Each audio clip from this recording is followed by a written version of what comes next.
Welcome to the Money Metals Midweek Memo, news and commentary relating to sound money, the precious metals markets, and the economy. I'm your host, Mike Maharrey. Thanks for tuning in. So have you ever been reading a book or maybe watching a movie and you get caught up in this plot line?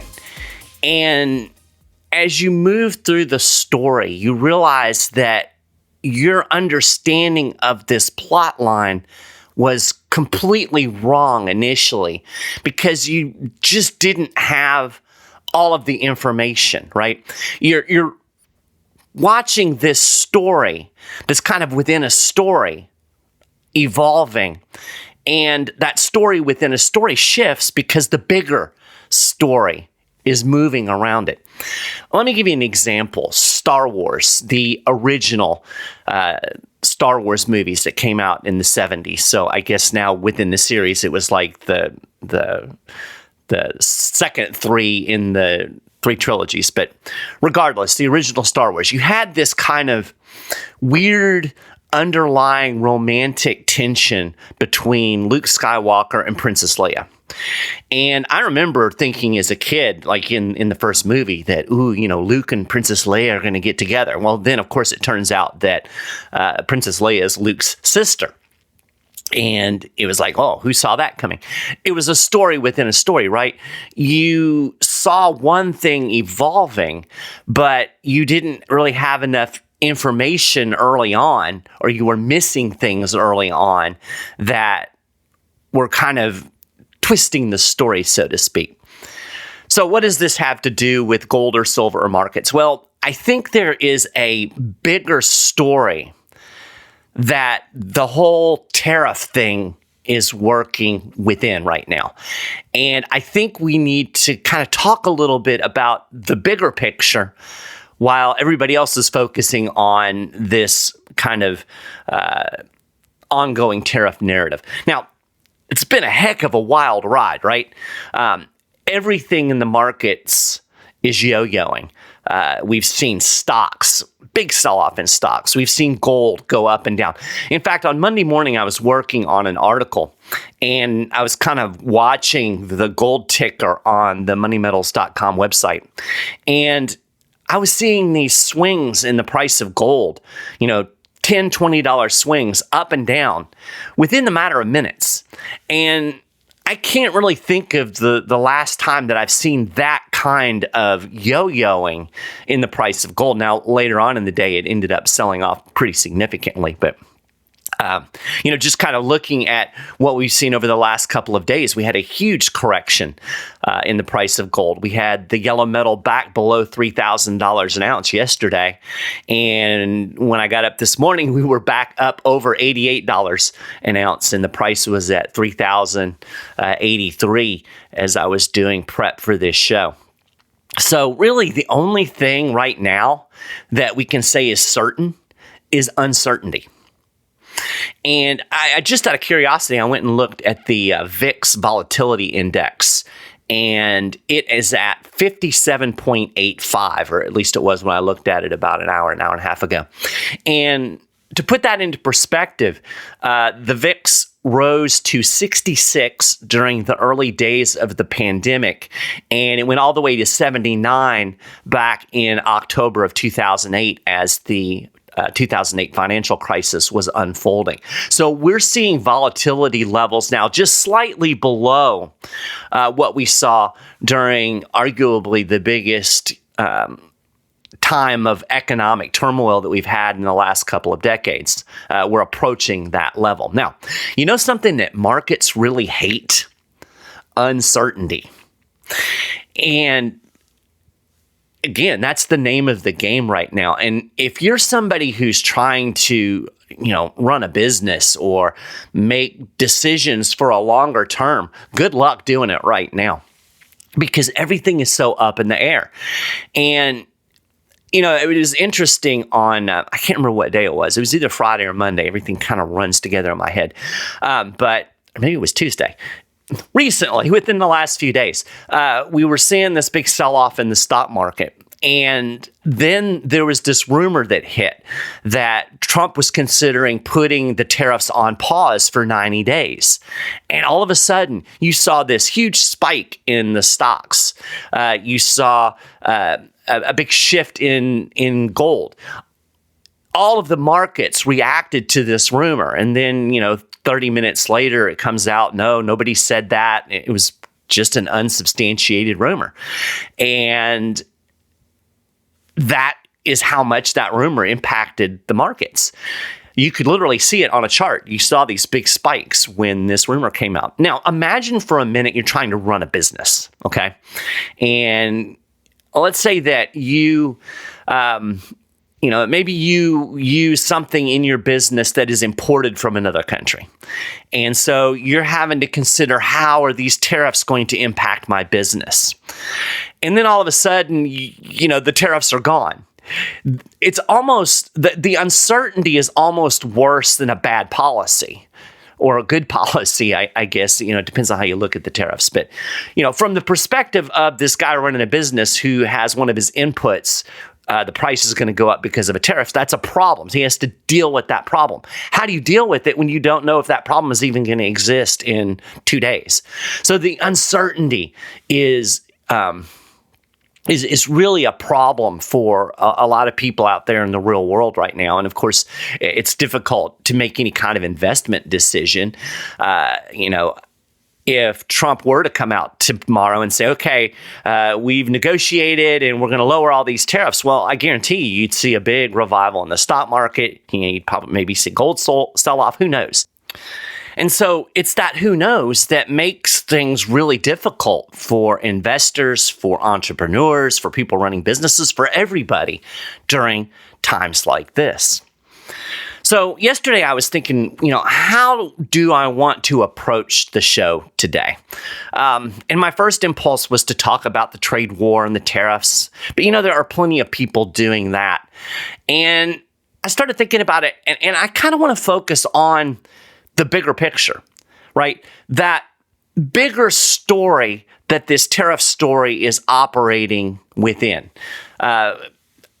Almost taking the trade war and making it a subplot in a bigger story, in the way that the relationship between Luke and Leia was kind of that subplot in Star Wars. I think there is a bigger thing going on. And so we need to look at the framework within which everything is happening right now, because I think it's important to keep some of those fundamental things in mind as we move forward. Tariffs are the big news right now, no doubt.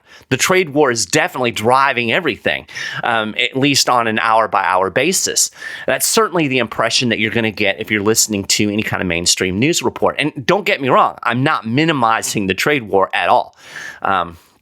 It's an extremely I can't even think of the word, monumental event that's happening within our economy and within the world of markets right now.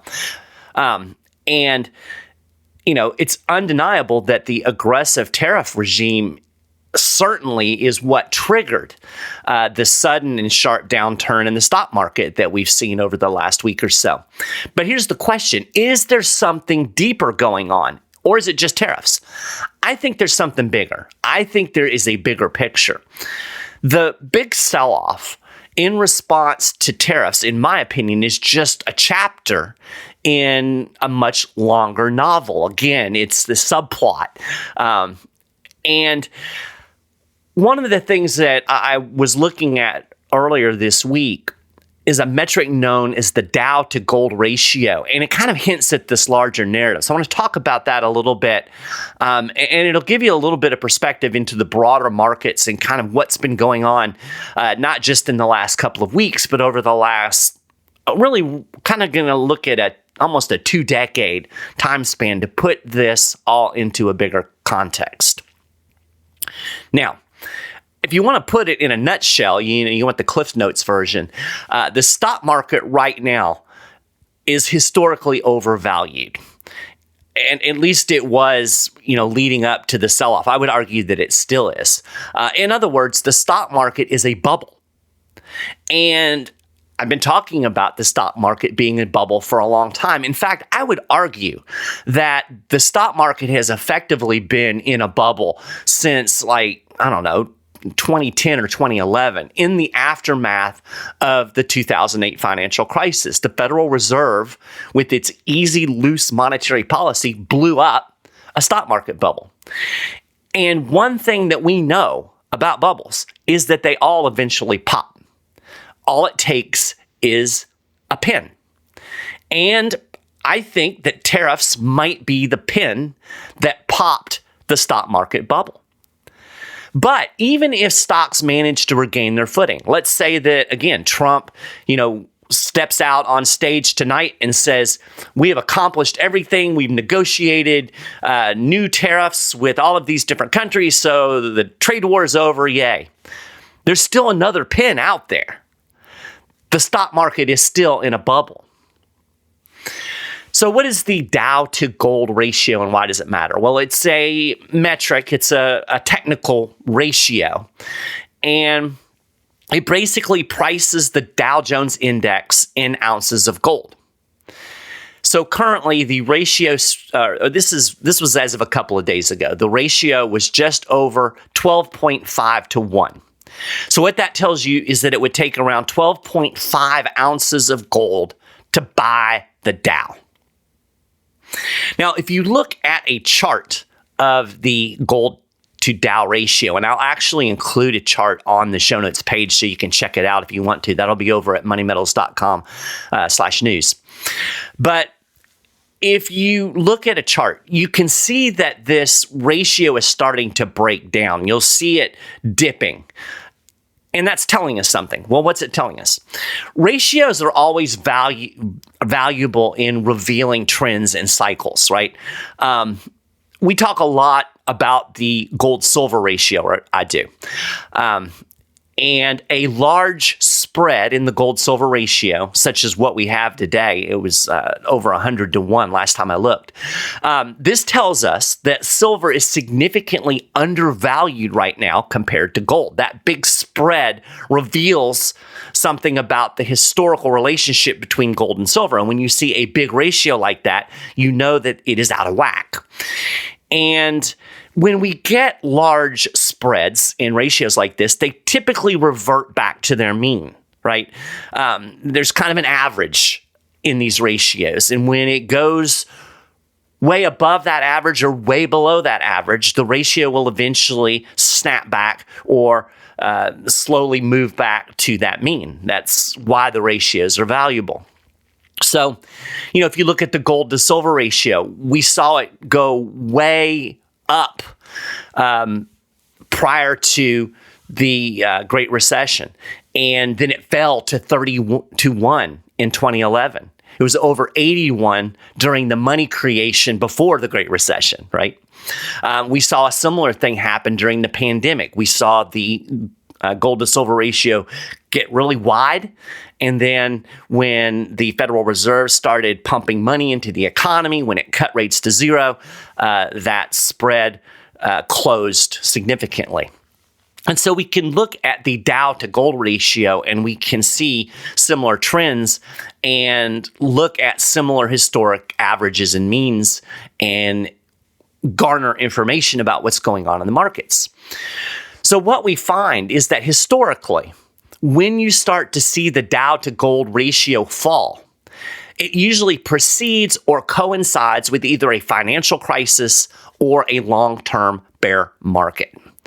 So when we get the large gap and that gap starts to narrow, this usually means that you're having some type of turmoil. If we go way back in time, we can look at the gold Dow ratio and see that it fell from around 18 to 1 to 2 to 1 in the early years of the Great Depression. During the stagflationary years of the 1970s, stocks tanked. Gold took off on a long bull rally.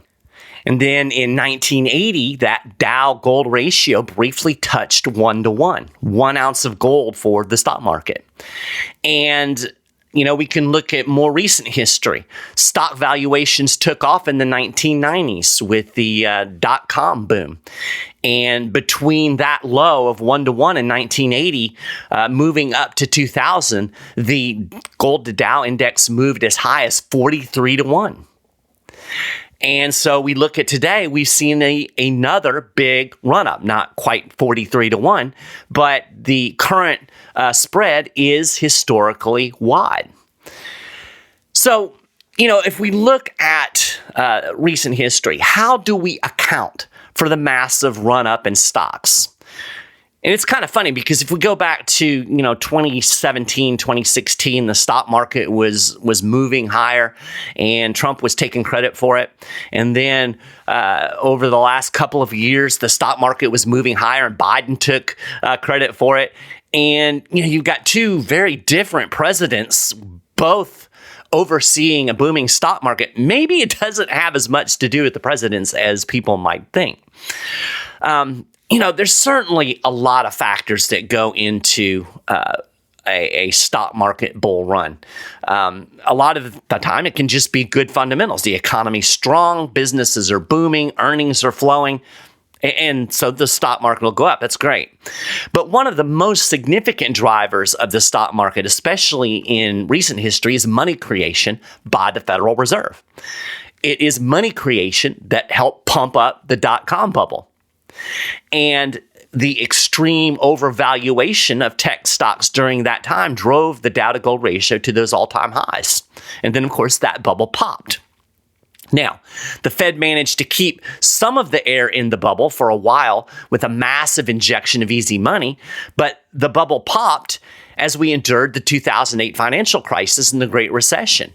Between 2000 and 2011, that ratio fell as low as 6-to-1. So basically half of what we're looking at today. And then, of course, the Fed went to work again. And the Dow-to-Gold ratio peaked at over 18-to-1 in 2018. And that was thanks to a decade of easy money. So you can really go back and you can look. You can see where the Fed has slashed interest rates to artificially low levels. You can see where the Fed has engaged in quantitative easing, which is nothing more than money creation. And when you have all of this money flowing into the economy, you see this Dow-Gold ratio or gold-Dow ratio spread out. The stock market is pumped up by this easy money. It is simply inflation. And it's interesting because you can go back to 2008. And, when Bernanke announced that he was going to do this quantitative easing and they were going to buy all of these bonds and they were going to inject this liquidity into the financial system, there were a lot of economists who were saying, oh my gosh, we're going to have a horrible spate of price inflation. And we never got that price inflation in 2008. And a lot of people were like, why? And there were several reasons. One of the reasons was that a lot of this money just went into the financial system and banks held on to it. It didn't go into the broader economy. But what did we see? We saw an inflation of the stock market. We saw that Dow-to-Gold ratio peak at over 18-to-1. Now, what's interesting, if you look at the chart, you will see that there was a little dip. That ratio closed up in late 2018 and into 2019. Why? Because the stock market crashed in the fall of 2018. And why did the stock market tank? Well, the Fed was finally attempting to normalize monetary policy. But when the market crashed in the fall of 2018, the central bank pivoted back to quantitative easing to keep the air flowing into that stock market bubble. So, if you look at the trajectory, you go back to 2017, you see that the Fed began nudging up interest rates. You'll see that the Federal Reserve began trying to shrink its balance sheet. It was trying to normalize monetary policy. It was tightening things up. It was pulling liquidity out of the economy. And the stock market reacted, and the Fed reacted to that, and they gave the easy money drug back, and the stock market bubble once again began to puff up again. Now, we had the pandemic right after that, right, in 2020, and the pandemic gave the Fed basically cover to double down on loose monetary policy and blow even more air into the stock market bubble. And the chart of the Dow-to-Gold ratio shows the post-pandemic rebound as stocks surged due to this massive liquidity injection, and it inflated the ratio yet again. Now, since that time, we have seen the Dow-to-Gold ratio remain relatively stable, but we have had the Fed modestly tightening monetary policy. So if you kind of look at the historical trend, you would think that we are setting up for another contraction in that Dow-to-Gold ratio because we're having the tighter monetary policy. And this is exactly why everybody wants the easy money back, right? I've talked about this before, but I think this is one of the most fundamental things people need to recognize about the U.S. economy. It is addicted to easy money. Easy money is a drug, and the economy needs the stimulus of that easy money to operate. And as with any addict, the longer you're on the drug, the more of the drug it takes to get the same high. And it's really interesting to go look at kind of the trajectory of monetary policy over the last 30 or 40 years. You see this cycle of where, the Fed injects easy money and then it tightens up and then things crash and it injects easy money again. And then, it pumps things back up again and then we crash and then it injects easy money again. So you have this cycle, but every time they have to inject more and more easy money, right? When we had the dot-com bubble, they cut rates down to like 1 or 2%. When we had the Great Recession, they had to go to 0. When we had the pandemic, they had to go to 0 and then double down on quantitative easing. So it takes more and more and more of the easy money drug. That is, I think, by far the most significant thing that we have to watch and understand in this economy. It is a bubble economy that is driven by an easy money drug. And when you have something like that, you have a drug addict, that drug ends up taking over every other aspect of the addict's life. And so everything that's happening in the economy is happening in the context of this addiction to easy money. So again, since the pandemic, we've seen this relatively steady Dow-to-Gold ratio until recent weeks when we've started to see it plunge.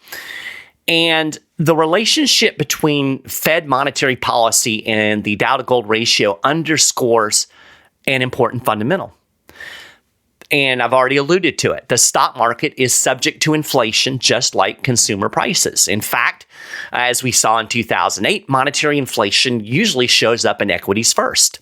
So in a nutshell, central bank money creation tends to blow up asset bubbles. It's not just the stock market. I mean, we saw that in the run up to 2008, a lot of that money went into real estate. So, depending on the policies that are in place and the way the markets are functioning at a given time, the inflationary effect will show up in different assets, but it always shows up somewhere, right? It could show up in real estate. It could show up in the stock market. It could show up in art. It could show up in Bitcoin. It can show up in any number of places. It can show up in consumer prices. It can show up in all of those things. And I think really at this point, the economy is in many ways in an everything bubble. So,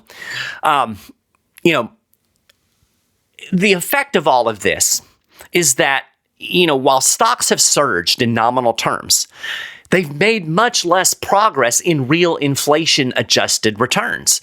So everybody's like, oh, the stock market's going up. It's going to go up forever. So much of this is nothing more than stimulus, inflation, a bubble.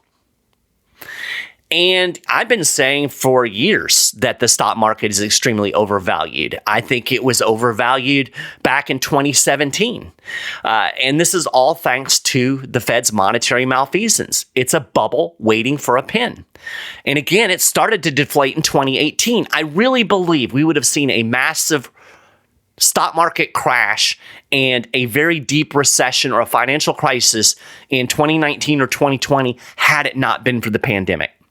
The pandemic, in a sense, I think, kind of bailed the Federal Reserve and the U.S. government out because, again, it gave an excuse to go nuclear on the easy money, to give this massive dose of the drug to the economy. It was an excuse to pump the air back in. Now, I think we could argue that the markets may have found the pin in the Trump tariffs. But there's no question that the stock market is extremely overvalued. And it's not just looking at this Dow-to-Gold ratio. There's a lot of other metrics that show it. In December, currentmarketvaluation.com called the S&P 500 strongly overvalued. And they were using the kind of fundamental price earnings ratio as a gauge. So if history is any indication, the sudden drop that we've seen in the Dow-to-Gold ratio could be signaling the beginning of a massive sell-off in stocks and or a major rally in gold.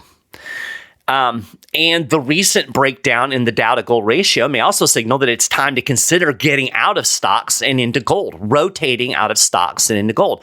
This is kind of a technical metric that a lot of investors would use. And I would argue that even if Trump backs off of the aggressive tariffs and provides some relief for markets, it's not going to change the fact that the stocks are overvalued because we have this larger narrative, right? The tariff thing is playing out in a bigger story. And the bigger story is monetary malfeasance. It is an addiction to easy money that the economy is in. That's not going to change. And even if the tariff thing passes, we still have yet to deal with that fundamental issue. And that's why I've been saying for about 2 years now that we are due for a massive economic crisis, financial crisis, because we still have not reckoned with the monetary malfeasance going all the way back to 2008. We have not corrected what was distorted by those decades of easy money, and we will. So just consider this, if going back to this Dow-Gold ratio. If we were to suddenly revisit the 1-to-1, we would go back to that extreme low that we saw in 1980. That would mean we're either in the midst of a massive stock market crash or an explosive move higher in precious metals or some combination of both. Now, a return to that 1-to-1 ratio would certainly be an extreme event. But let's say we have a more modest contraction of the ratio. That would still present an opportunity for investors. So let's say that the ratio returned to 5-to-1. We'd be looking at roughly $7,500 gold if there was no corresponding drop in the Dow. But let's say the Dow fell to 20,000. We would still be looking at gold at over $4,000 an ounce. So, if you kind of look at the history, you do a little bit of technical analysis, it appears that there might be an opportunity here, a time to rotate out of your stocks and into gold. And then, at some point, the stock market will rebound. We will have a correction. Then you can rotate back into stocks. And don't forget silver, right? Silver typically outperforms gold in the latter part of a gold bull market. We have a silver ratio, as I mentioned earlier in the show, of over 100-to-1. Historically, in modern times, that has run closer to between 40-to-1 and 60-to-1. So we're way above that historical mean. That tells us that silver is historically significantly undervalued compared to gold, and it's set up for a major gain. So this extremely high gold to silver ratio suggests one might want to be considering silver right now. This might be a great time to buy, right? Silver is a bargain, at least looking at those historical metrics. Now, I want to emphasize something here. I don't have a crystal ball. Nobody has a crystal ball, right? And as I mentioned earlier in the show, right now, the name of the game is volatility, uncertainty, right? The only certain thing right now is uncertainty. So I can't tell you what's going to happen tomorrow. Trump could relent on tariffs, on Thursday and set off a big relief rally in stocks. It's not going to change the fact that the market is a big, fat, ugly bubble. To quote Donald Trump in 2016, he actually said that when he was running for president, because we were seeing these big gains in the stock market during the Obama years because of the Federal Reserve's easy money policy. It didn't really have anything to do with what Obama was doing. And at that time, Trump rightly called the stock market a big, fat, ugly bubble. Well, today it's bigger, fatter, and uglier. And smart investors need to be positioned for that reality. There's another article that I want to call your attention to. I'm not going to delve into it because I'm going to run really long on the show if I do. But, I was thinking the other day about having gold and the value of having gold. And I ran across an article and I ended up writing about this subject, and that is the way Russia has used gold during its time of economic sanctions. Gold has been a lifeline for the Russians because of the fact that it is money, right? We can talk about dollars, we can talk about francs, we can talk about yuan, and some people like dollars and some people think dollars are devaluing, and some people like francs yuan. Everybody likes gold because gold and silver both are real money, and everybody knows it. I could take an ounce of gold anywhere in the world, virtually, and somebody's going to do business with me. Somebody's going to want to have that gold because everybody recognizes that gold is money. They might not recognize the dollar as money. They may say, we don't want dollars. A lot of people are saying they don't want dollars right now, but people want real money. There is value in having gold and silver in your portfolio. It can be a lifeline in a time of crisis, as the Russians experience demonstrates. So I will link to that article on the show notes page, and you can check that out. But, it's not too late to get into gold. It's certainly not too late to get into silver because, as I've already mentioned, I think silver is really on sale right now. But even gold, I think there's still a lot of upside. And we've got an article on the Money Metals website right now that talks about it's not too late. So if you're interested in having real money, of positioning yourself for whatever chaos may ensue in the coming months and years, talk to a Money Metals precious metals specialist today. Just call 800-800-1865, and you can chat with them. They can help you figure out how gold and silver can fit into your investment strategy, how you can affordably invest in gold and silver, what products will work for you. These folks are fantastic. It's worth talking to them. If you don't like talking on the phone, you can go to moneymetals.com. You can chat with a precious metals specialist online. Or if you know what you want, you just want some silver eagles, you can buy those right online on our website. But do it today because you don't want to wait.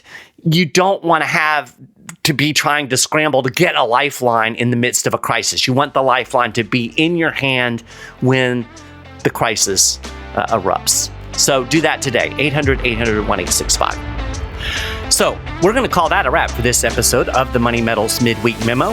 You can get more information about everything that I've talked about on the show today and more over at moneymetals.com/news. And if you want to get the latest news and information relating to gold and silver right in your inbox, make sure you sign up to get on our email list. Of course, you could subscribe to the Midweek Memo on your favorite podcasting platform. We're also over on YouTube. And make sure you tune into our Market Wrap podcast every Friday, where you'll get a quick review of the week in precious metals, along with conversations between yours truly and interesting people from the world of gold, silver, economics, and investing. Thank you so much for listening to the show. If you liked it, please go to wherever you listen and crush that like button, make a positive comment. It helps spread the word about the show. Again, thank you so much for listening. I hope you have a fantastic rest of your week, and I'll be back again next week to talk about whatever chaos may unfold in the days ahead. Thanks again for listening.